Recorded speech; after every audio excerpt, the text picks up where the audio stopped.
വെഞ്ഞാറമൂട് കൂട്ടക്കൊലക്കേസിലെ പ്രതി അഫാനെതിരെ രണ്ടാമത്തെ കുറ്റപത്രവും സമർപ്പിച്ചു. അഫാന്റെ പിതൃ സഹോദരൻ അബ്ദുള്ള ലത്തീഫ്, ഭാര്യ ഷാഹിദ എന്നിവരെ കൊലപ്പെടുത്തിയ കേസിലാണ് കുറ്റപത്രം. കേസ് അന്വേഷിച്ച കിളിമാനൂർ CI B ജയനാണ് Nedumangad judicial first class magistrate കോടതിയിൽ കുറ്റപത്രം സമർപ്പിച്ചത്.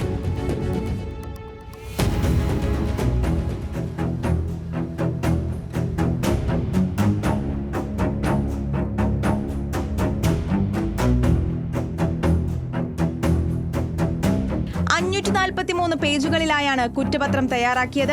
110 സാക്ഷികളും 116 തൊണ്ടി മുതലും CCTV ദൃശ്യങ്ങളും ഉൾപ്പെടെ 70 ഡിജിറ്റൽ തെളിവുകളാണ് കുറ്റപത്രത്തിലുള്ളത്. ബന്ധുക്കളോട് പണം ആവശ്യപ്പെട്ടിട്ടും നൽകാത്തതിലെ വൈരാഗ്യമാണ് കൊലപാതകത്തിന് കാരണമായി കുറ്റപത്രത്തിൽ പറയുന്നത്. അഫാന്റെ മാതാവിൽ നിന്നും ചിട്ടിത്തുകയായി ലഭിക്കാനുള്ള പണം തിരികെ ചോദിച്ചതാണ് പ്രധാന കാരണം.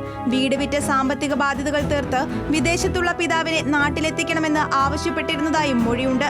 അഫാനും കുടുംബവും സാമ്പത്തിക പ്രതിസന്ധിയിലായപ്പോൾ സഹായിക്കാതെ പലതവണ കുറ്റപ്പെടുത്തിയത് ലത്തീഫിന്റെയും ഷാഹിദയുടെയും കൊലപാതകങ്ങൾക്ക് കാരണമായി. കൊലപാതകം, അതിക്രമിച്ചു കയറൽ, തെളിവ് നശിപ്പിക്കൽ എന്നീ കുറ്റങ്ങളാണ് പ്രതിക്കെതിരെ ചുമത്തിയത്.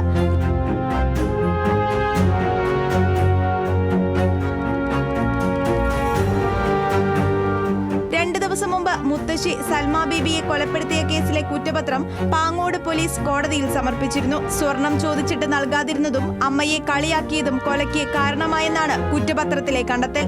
അതേസമയം ജയിലിൽ ആത്മഹത്യയ്ക്ക് ശ്രമിച്ച അഫാന്റെ ആരോഗ്യസ്ഥിതി ഗുരുതരമായി തുടരുകയാണെന്ന് ആശുപത്രി അധികൃതർ വ്യക്തമാക്കി.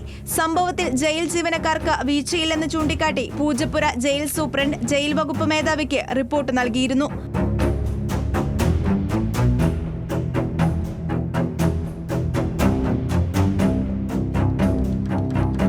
ന്യൂസ് മലയാളം, തിരുവനന്തപുരം.